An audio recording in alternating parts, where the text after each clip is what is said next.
The WNBA is about to fumble the biggest bag in women's sports history. And I'm not talking about a little setback. I'm talking about a full-blown nuclear meltdown that could send this league back to the Stone Age.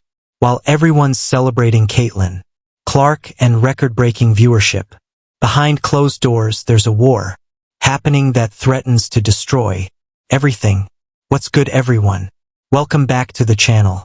And look, I know everyone wants to talk about the highlights in the feel-good stories, but we need to have a real conversation about what's happening with the WNBA CBA negotiations, because what I'm about to tell you is going to make you question everything you thought you knew about this league's future. The WNBA Players Association just rejected a deal again. And get this, they're demanding 33% of total revenue. The league, they're offering around 12%. You heard that, right? The players want almost triple what the league is willing to give. And before you pick a side, let me break down why this entire situation is an absolute disaster waiting to happen. Here's what nobody's telling you. The WNBA doesn't even own their own league. Unlike the NBA, which controls 100% of their revenue, the WNBA only owns about 40%. Let that sink in for a second. The players are negotiating with a league but that only fired that up the doesn't team. have full control of its own money. It's like trying to split a pizza when you only own 4 slices. But here's where it gets spicy.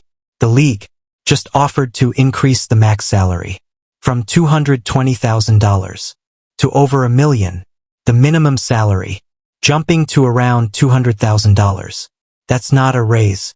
That's a complete financial revolution. Players who were making the max last season would now be making the minimum. But apparently, that's not good enough.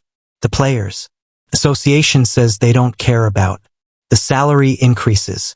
They want the revenue split. And I get it. I really do. In principle, revenue sharing sounds fair. But here's the reality check. Nobody wants to hear this boom in the WNBA. It's been exactly 2 seasons. 2, not 10, not 5, 2 seasons of massive growth, and they want to lock in a revenue split based on 2 years of success. Think about this logically. If you're an owner looking at your investment, are you really going to commit to giving away 33% of revenue when you've only seen 2 profitable seasons? That's not being greedy. That's basic business sense. What if this CaitlinClark effect is temporary? What if viewership drops next year? What if the expansion teams flop? And speaking of expansion, the Players Association wants to expand rosters to 12 players, mandatory plus 2 developmental players. That's 14 bodies per team that need salaries, benefits, healthcare, travel expenses. You know what that sounds like? The NBA's G League system. Except here's the problem. The WNBA barely has the infrastructure to support 11 players per team right now. Last